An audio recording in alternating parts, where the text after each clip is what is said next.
Sejam muito bem-vindos a este episódio do podcast Academia Nzoji. Eu sou a vossa apresentadora Lisa Videira.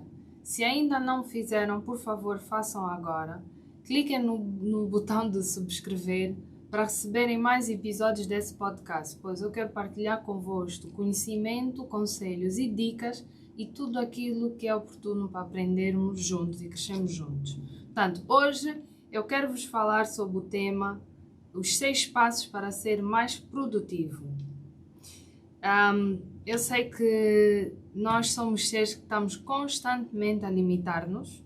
Aprender a respeitar os nossos limites é algo que eu quero falar sobre hoje, porque eu vejo por experiência própria. O meu signo é Virgem e eu sou muito exigente comigo mesma. Eu normalmente estou sempre a ser dura em termos de tempo, em termos de tarefas, a respeitar o calendário, agenda. Estou sempre com uma agenda. Eu tenho uma agenda digital no Google, tenho uma agenda pessoal em termos de livro, né, caderno de papel. E estou sempre à procura de ser o mais produtiva possível, mas sem uma estratégia e sem respeitar os nossos limites, o nosso sistema biológico, a nossa energia. O que acontece?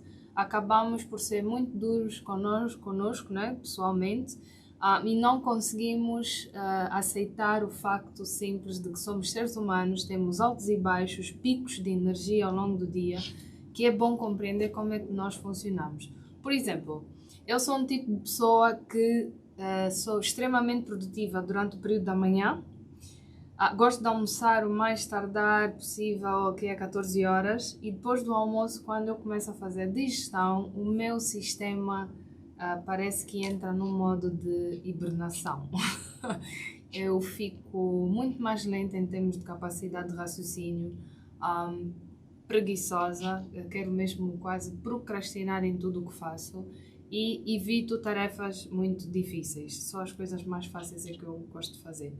Contudo, se possível, o resto do dia gosto de tirar ou para mim, para praticar alguma das minhas paixões, como kitesurf, of course, não todos os dias, porque não faz vento todos os dias, senão faria. Ou então para estar com a família. Eu tenho filhas, gosto de ir buscá-las à creche, que é sempre uma forma de eu ter tempo para elas, cumprir a minha promessa, porque quando eu as deixo na creche, elas perguntam logo: mamãe, quem é que nos vem buscar? Eu digo: sou eu. Claro que nem sempre acontece quando eu tenho compromissos mais sérios. Mas pronto, voltando ao tema de hoje, 6 passos para sermos mais produtivos, eu quero vos falar um bocadinho sobre a forma como nós definimos a nossa vida em termos de sucesso. Para mim, eu acho que a vida é muito simples, o sucesso é muito simples, mas nós tendemos a definir o sucesso de forma diferente, né? Cada um tem as suas crenças, as suas ideias, as suas definições do que é realmente sucesso, mas acabamos por, no final do dia, complicar. Nós complicamos a forma como queremos atingir o sucesso, porque muitos de nós, se calhar, têm alguma pressa, né? Acho que a experiência, o tempo ensina-nos que não adianta termos pressa, mas sim paciência, algo que eu estou a aprender a ter cada vez mais, com a idade e com o tempo. E eu acho que nós, em termos de sucesso, temos de começar a descomplicar. Mas para isso nós temos de evitar tornar as nossas vidas um inferno, porque nós mesmos é que tendemos a torná-la no inferno, as nossas próprias vidas. Algo que eu ouvi num podcast do Rob Dial, que é: a vida pode ser dividida em 2 realidades. Ou nós conseguimos tudo aquilo que realmente queremos, ou não. Ponto final. Eu sei que muitos de vocês podem discordar e eu quero ouvir as vossas opiniões, é sempre muito bem-vindo, mas eu gosto de simplificar dessa forma. Ou tu tens aquilo que tu realmente queres, ou não. E isso, para mim, eu defino que não há meio termo, porque infelizmente é mesmo a água e o azeite, né, que não se misturam. Ou é assado ou é cozido. E para quem é proativo e trabalha para o seu futuro, se nós realmente queremos algo, temos que correr atrás e construir os blocos, os degraus para lá chegar. É assim que eu penso. Portanto, ou nós conseguimos o que queremos ou não. E é nesse ponto que eu vou tocar, porque para nós podermos obter o futuro que desejamos ter, nós temos que começar a entrar em ação, temos que começar a produzir, a criar algo, a ganhar uma espécie de inércia, né? O objetivo é sermos mais produtivos para aquilo que é o futuro que desejamos ter. Então, sem mais demora, vamos entrar para os 6 passos para sermos mais produtivos. O primeiro passo, o primeiro ponto é get moving, ou seja, começa a andar, trabalha, inicia algo, não planeiem muito. Olha, o Covid veio nos ensinar que qualquer plano de negócios que for feito ao longo de 3 ou 5 anos, né, em média, vai para o lixo. Ninguém estava à espera que o mundo fosse ser atacado, isolado, né? Fosse invadido por um vírus que fosse capaz de parar todo o mundo. Tudo o que são negócios foram afetados, direto ou indiretamente, e os planos de negócio, como por exemplo o meu, né, da minha empresa, foi para o lixo. Tivemos que reestruturar tudo, mudar de estratégia, mudar de visão, mudar de perspectiva, adaptarmos à nova realidade que o mundo agora está-se a tornar, e não planear há não mais do que 1 ano, 2 no máximo, porque 3 anos com Covid já nos provou que é inviável, porque há muitos parâmetros, circunstâncias, fenómenos que podem acontecer. Mas não indo muito por aí, vamos voltando ao ponto número 1 dos 6 passos para serem mais produtivos. Get moving. Quando eu me refiro em get moving, que é começarmos a mover, eu refiro-me na frase em action creates action. Ação gera uma ação. Ou seja, a ação gera uma reação. Nós podemos ser reativos em termos de responder ao ambiente que nos rodeia, ou sermos proativos em termos de implementarmos uma ação que nos vai conduzir a outra ação, e assim sucessivamente vamos construindo os degraus em direção ao futuro daquilo que realmente queremos. Agora, em termos de inglês é inaction creates inaction, que é a falta de ação, a procrastinação só faz com que nós aumentemos a tendência de procrastinarmos ainda mais. Eu confesso que essa palavra às vezes é difícil de pronunciar, mas vamos gerir. Tony Robbins tem uma frase que diz: Progress equals to happiness. O progresso dá origem à felicidade. E realmente eu acredito nisso. Eu, sendo uma ex-atleta de desportos radicais, ainda pratico muito exercício. E eu acho que o exercício pode ser coisas simples. Não precisam de estar a apanhar a maior onda de Angola, né? Quem me dera que fosse eu. Mas faça algo. Comece a caminhar, a correr. Faça algum tipo de exercício, seja ginásio, seja em casa. Hoje com o YouTube dá para fazer aulas de Zumba. Muita coisa online. Até a própria TPA tem aulas ao vivo de PTs, né? Personal Trainers, que nós podemos seguir. Faça algo, porque o facto de praticarmos o desporto, isso liberta a dopamina, se não estou em erro, no nosso cérebro, que nos faz despertar e ter uma energia diferente em termos mental. Mas como não sou especialista, não vou entrar nesses detalhes. O que eu gostaria de usar como exemplo é, por exemplo, um carro avariado, né?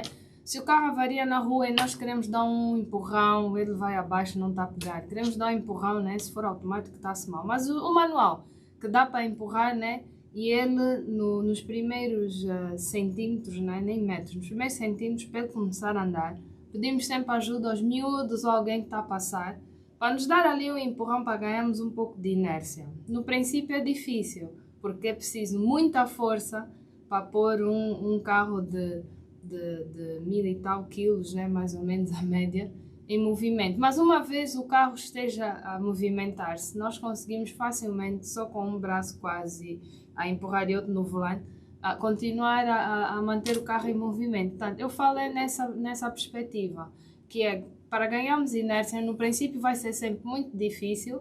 Falo por experiência própria. Eu estou há 3 dias para gravar este episódio.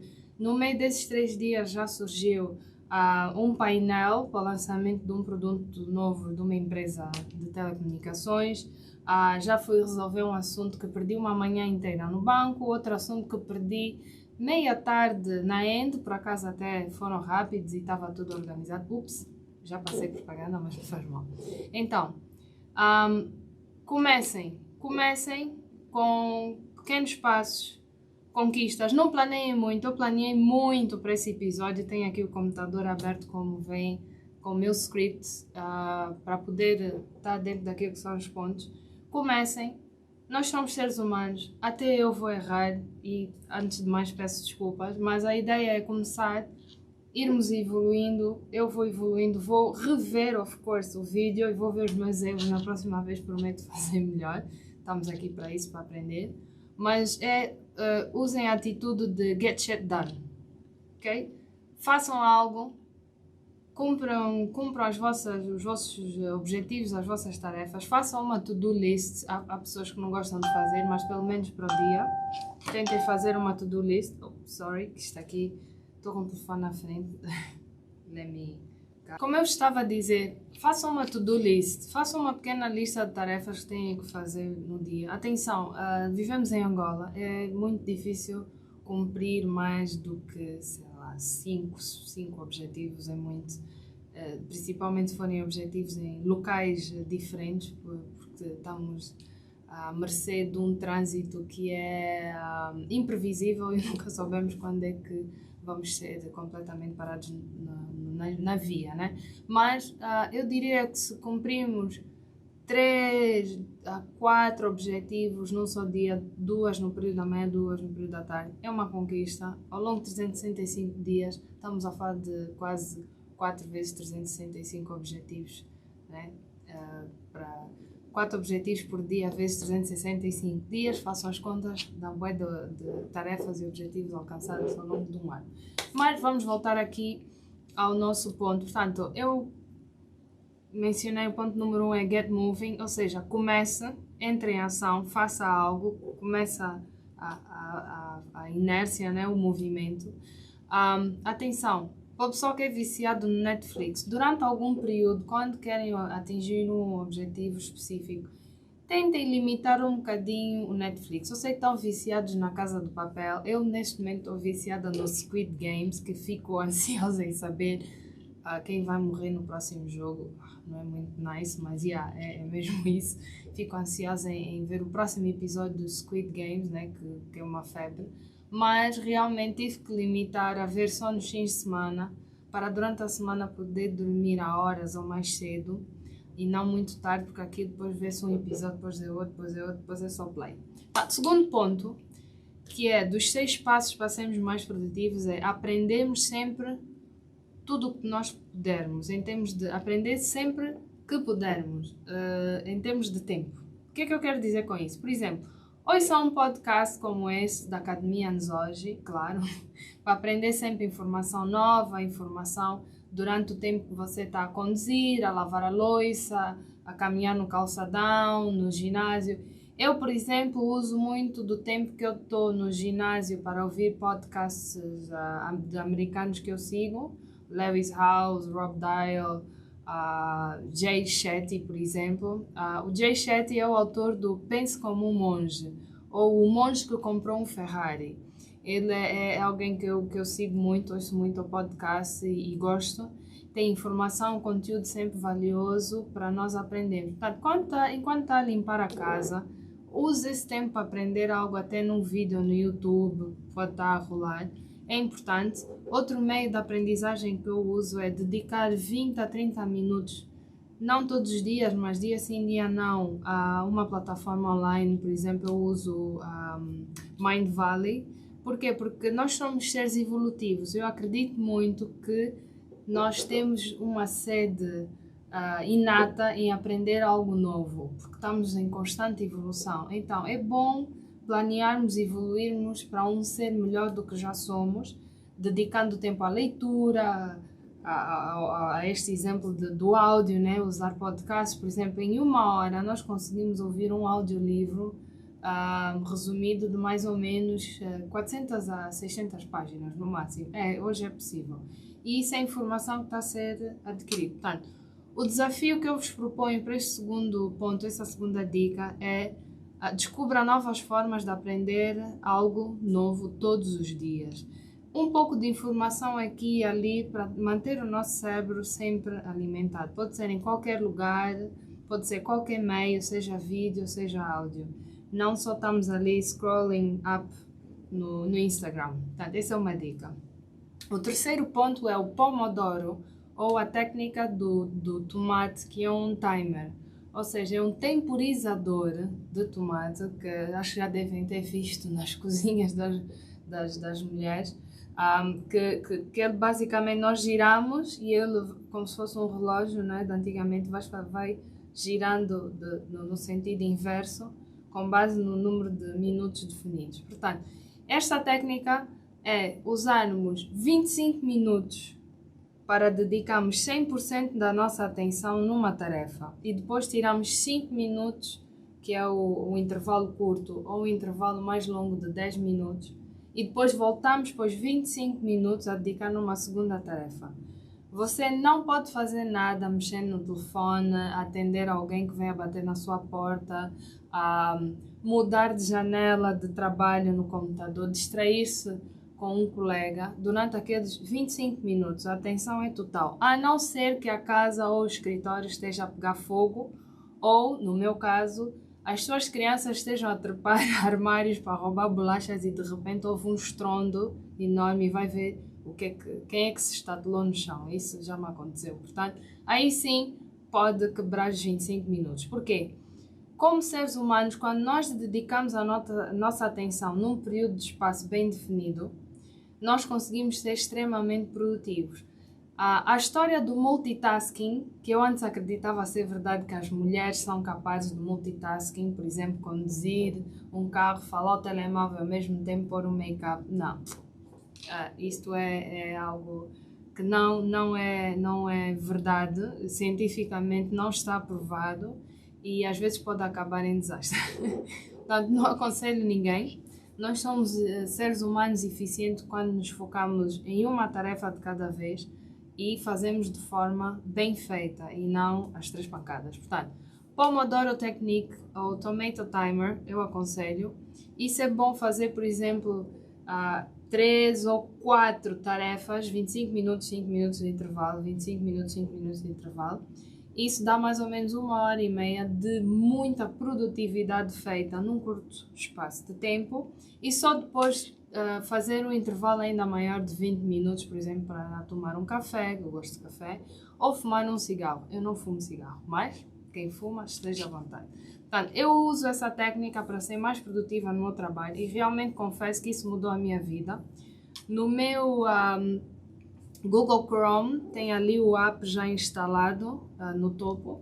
Eu clico, ou pode abrir o website que está ali já instalado. Eu clico e ponho o timer a funcionar, depois ele apita. Isso ajudou-me muito, é uma das técnicas que eu uso no trabalho. Como gestora de uma empresa, eu também ponho post-its na porta de não incomodar quando eu estou a usar essa técnica, portanto também pode ser útil. E online vou encontrar mais informação, desculpa. Ok. Quarto ponto é sobre a nossa energia. Nós somos seres únicos e diferentes. Cada um tem um tipo de energia diferente. Há pessoas que são muito produtivas à tarde, outras são à noite e, como no meu caso, são mais produtivas no período da manhã. Eu tenho por hábito acordar ligeiramente mais cedo que as minhas crianças. Isso significa às vezes acordar às 5, 5h30, para dedicar pelo menos 30 minutos só para mim. Esses 30 minutos eu vou gerindo para fazer 2 coisas. 10 minutos de yoga, onde eu uso, por exemplo, vídeos no YouTube e faço meditações usando um app para meditação, o Omvana, que é do Mind Valley, e escolho diferentes meditações. Há uns de 5 minutos, 10 minutos, 15, 20. Depende do tema, depende do propósito e depende do meu mood, do meu estado quando eu acordo, né? Portanto, isso é importante, nós temos uma espécie de uma rotina matinal de sucesso para começarmos o dia numa boa página ou numa boa frequência ou dar o primeiro passo bem. Porquê? Eu depois de dedicar esses 30 minutos, no máximo 40, lá para as 6, 6h30 ou mais tardar 7 horas no máximo, eu acordo as minhas crianças. Felizmente as minhas crianças têm a creche muito perto de casa, o que significa que eu não apanho muito trânsito para levá-las. Aliás, eu até levo-as a pé todos os dias, dou-me esse luxo. E com base nisso, nós podemos definir uma rotina matinal que nos pode ajudar a começar o dia da melhor forma possível e percebemos como é que estamos em termos de energia e trabalhar em prol da nossa energia. Por exemplo, após esta minha rotina pessoal, mas atenção, isso aplica-se a mim, de cuidar de mim 30 minutos, 40, cuido das minhas filhas durante 2 horas até pô-las na escola. Só depois, quando eu cumpro essa função, é que eu começo a trabalhar. Aí eu estou mais ou menos no pico da manhã, entre as 9 e o meio-dia, quando eu consigo produzir ao máximo. Então, o que é que eu faço? Isso por hábito meu, eu gosto de almoçar só às 14, porque eu tento produzir durante as 9 às 14, 5 horas, o máximo possível, porque eu quando chego no período da tarde, como já tinha comentado no início desse episódio, eu fico extremamente preguiçosa. Depois de comer, e eu gosto de comer bem, como atleta, eu fico a fazer a digestão, e a minha tendência quando eu estou a fazer a digestão é do meu raciocínio ficar um bocadinho, bastante mais lento, e eu não consigo raciocinar a velocidade que eu poderia durante o período da manhã. Portanto, eu aconselho a fazer pequenas anotações para poder estudar durante o dia quando é que a sua energia está no seu pico máximo, alto ou baixo, para perceber como é que funciona, como é que o seu sistema biológico, não é, reage com base do dia. Se consegue ser mais produtivo à tarde, talvez seja importante agarrar naquelas tarefas mais difíceis que requerem mais atenção e reservar aquele tempo. Olha, não me incomodem do meio-dia às 14, que vai estar no pico em termos de produtividade. Ou se é uma pessoa noturna, às vezes, se calhar, entrar um bocadinho mais tarde e sair um bocadinho mais cedo, claro, se o vosso chefe, a sua direção compreender, para poder produzir mais ao final do dia, que é no período onde há mais silêncio, por exemplo, no escritório, e consegue estar focado. Isso é importante.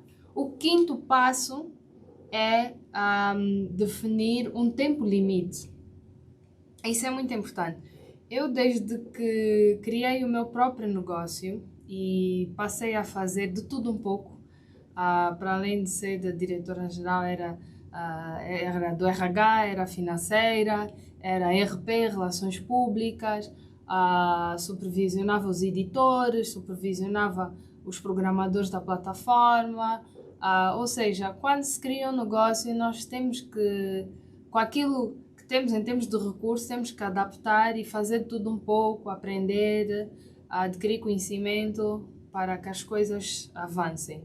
E se não pusermos limite, nós tendemos a esgotar. E eu confesso que antes do Covid eu entrei nesse nível de quase esgotamento e stress, porque eu fazia de tudo um pouco. Eu estava mesmo a lutar com toda a minha garra para que o meu sonho tornasse realidade. E durante um ano, mais ou menos sim, um ano, eu iniciei o meu negócio e ainda trabalhava part-time para receber um salário, para poder pagar as minhas contas, porque quando iniciei a minha empresa eu não recebia salário.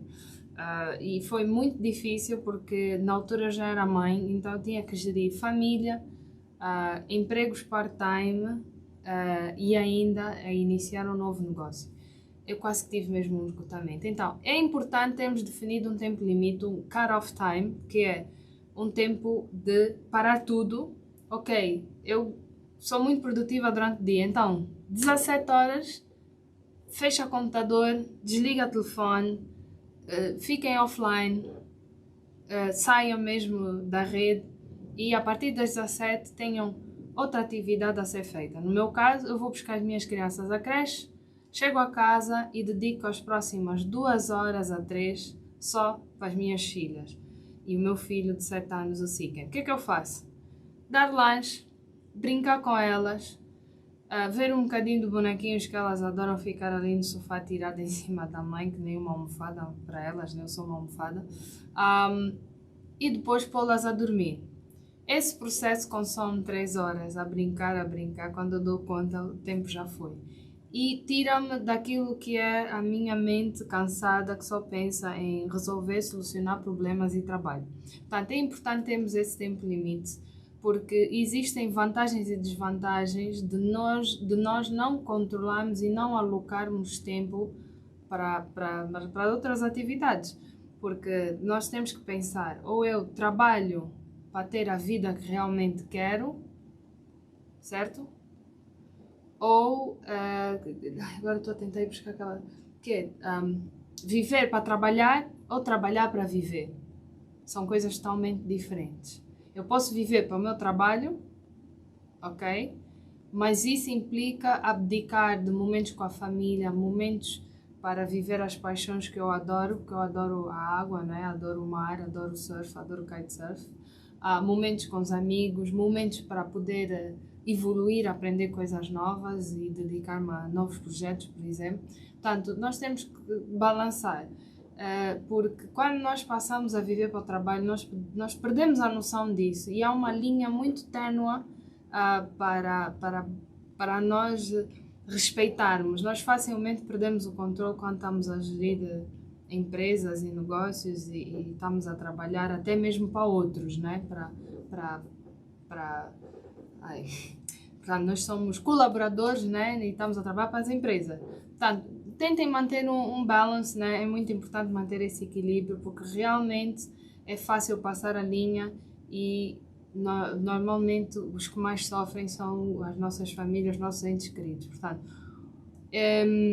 eu vou usar o exemplo do ginásio, né, de treinar. Quando nós queremos ganhar massa muscular, nós não podemos treinar todos os dias. Tem que haver um dia de descanso. Muitos dos treinos aconselham trabalhar 2 dias, tirar o terceiro dia para descansar. Os músculos também crescem quando estamos em repouso, quando estamos a descansar. Nós não podemos simplesmente todos os dias ir ao ginásio e estar ali, porque senão aí começamos a ter rupturas, lesões e o músculo não cresce porque nós estamos a desgastá-lo para além do limite. Portanto, ele precisa de repouso. O mesmo aplica-se ao nosso cérebro. O nosso cérebro também é um músculo. Nós precisamos de descansar. E o sono é muito importante. Um ser humano que não tenha um sono decente é impossível não afetar as outras áreas da sua vida. Nós precisamos de descansar, muito importante. Portanto, não vou prolongar mais. O 6º ponto é planearmos o dia que vamos ter na noite anterior. Eu sei que é difícil, mas realmente é muito chave. Começamos o dia já definido, ok, eu tenho X tempo para cumprir esta e esta obrigação, tarefa, função, e depois vou me dedicar nisto. Em Angola vivemos num país que a dinâmica obriga-nos a alterar sempre os nossos planos, porque infelizmente é difícil respeitar uma agenda de tempo, né? Que as pessoas normalmente tendem a chegar tarde aos encontros, às reuniões e a compromissos. Eu compreendo, mas é muito importante planearmos antes. E a técnica que eu uso é o calendário digital da Google, né? A agenda da Google, que ajuda imenso. Também papel, para quem gosta de ser mais prático, uma agenda é importante. E depois de nós definirmos aquilo que vai ser o dia, dedicarmos no mínimo 5 minutos a visualizar como seria o dia perfeito com base na agenda que eu tenho definido, de atividades, de objetivos, de tarefas que eu tenho que fazer. Eu sei que parece estranho, mas visualizar ajuda-nos a mandar uma mensagem para a nossa mente, em termos de programação, de que o dia pode correr como a gente quer. Isso em termos de contribuir para que tenhamos um dia perfeito. Claro que nenhum dia é perfeito e nada acontece como nós escrevemos no papel, mas é uma forma de nós treinarmos a nossa mente para não libertar ou deixar que o stress e a ansiedade e pressa domine no momento do acontecimento, no decorrer do dia. Portanto, é muito importante priorizar as tarefas e visualizar como é que a gente quer que o dia se desenrole, que o dia aconteça. Isso é importante. Este comportamento é mesmo chave para ajudar a começar um dia com uma atitude positiva e não overwhelmed. Overwhelmed, eu quero dizer, não sentimos-nos já esgotados, estressados. Epa, eu tenho tanta coisa para fazer, como é que eu vou ter tempo de sair da cidade para Talatona, ir até Viana, voltar, a passar por Cacoaco, porque tenho que fazer compras. Nós, então, mulheres, a nossa lista, to-do list nunca acaba, né? Lista de tarefas, é normal. Portanto, evite sentir-se frustrado por pressão a si próprio. Mantenha a mente limpa, positiva. Não adianta se nós nos estressarmos, porque o stress depois dá origem a doenças que hoje no mundo moderno estão associadas ao stress. Evite. Tenha flexibilidade, claro, na agenda, né? Nem tudo corre como nós queremos, há sempre contratempos, mas é muito importante isso. Portanto, resumindo, os 6 passos para sermos mais produtivos. Comece, não planeie muito, não espere, comece. Nós não somos seres perfeitos, vai estar sempre algo fora daquilo que é planeado ou não vai ser como queremos, mas comece. Segundo passo tente aprender sempre que possível, aprenda algo novo, alimente o seu cérebro. Imagino que é uma criança, um eterno aluno. É muito importante termos uma aprendizagem contínua de conhecimento e sabedoria, porque nós temos que acumular conhecimento para atingir uma certa sabedoria e só dessa forma elevar-nos a nossa consciência. Aliás, estes são os 3 pilares da tríade, ou seja, do símbolo da Academia Nzoji. A Academia Nzoji, quando eu criei o logo, aquele símbolo, foi com base nessa tríade, ou seja, nesses 3 pilares, de adquirirmos conhecimento para atingirmos uma certa sabedoria e, consequentemente, elevarmos a nossa consciência. Portanto, pensem em aprender sempre algo. Estamos aqui como seres evolutivos, não se limite, por favor. Terceiro ponto, Pomodoro Technique, Tomato Timer. Use tempos dedicados de 25 minutos e 5 minutos de intervalo ou intervalo de 10, 15, naquilo que for mais apropriado para si, para tentar ser mais produtivo, sem distrações e focado 100% numa tarefa. Quarto ponto, estuda a sua energia. Você é um ser humano, não é um robô, não é uma máquina. Portanto, respeite os seus limites. Perceba quando é que eu pico para poder realmente projetar, planear. Por exemplo, nós mulheres, eu aprendi o ano passado que nós mulheres somos regidas pela lua. Temos 4 ciclos. E se não estou em erro, quando é lua cheia, é que é o período onde nós somos mais produtivas, estamos abertas a novos projetos e a nossa energia está no pico. E também tem a lua nova, que a nossa energia tende a ser afetada pela lua e tem um downfall, né? Tem um pico mais baixo. Portanto, estude-se, aprenda como você funciona, como é que faz o clique para ser mais produtivo. Quinto ponto é definirmos um tempo limite. Vamos respeitar os nossos limites para depois não ser exaustivo, porque o nosso cérebro, por exemplo, o meu, eu chego às 18 horas, já não tenho capacidade de criação, em termos de criatividade, de organização, estou mesmo cansada no final do dia, não é o meu melhor. E eu prefiro sempre dormir mais cedo e acordar mais cedo para começar o dia mais cedo. Eu sou mais um ser humano diurno. Portanto, o 6º ponto e último é planear o seu dia. Use uma agenda, tente visualizar, liberte-se de stress desnecessário, tente fazer com que o seu dia vai desenrolando mais ou menos como planeado. Atenção, o mundo é imprevisível, ninguém sabe o dia da manhã, mas é sempre bom tentarmos ser o capitão do nosso barco para podermos guiar o dia, ok? Portanto, é tudo, pelo menos aqui nos meus notes, no meu scriptzinho. Se gostaram desse episódio, por favor, deixem um comentário abaixo, partilhem por onde é que estão a ouvir esse podcast, em qual rede social. Podem fazer um print screen, publicar no Facebook ou no Instagram, stories. Podem me tagar Lisa Videira, _ _ Portanto, é Lisa, Lisa, traço em baixo, Videira. Eu estou no Instagram, estou no Facebook, também no LinkedIn. Por favor, enviem os vossos comentários, o que é que vocês acham, melhorias, dicas, conselhos, sugestões. É tudo bem-vindo. Vocês, espero eu, fazem parte da família Nos Hoje e da comunidade. Espero que gostem e continuem a ouvir. Vamos nos conectar. Estou muito grata, gratidão mesmo pela atenção e desejo um feliz dia a todos.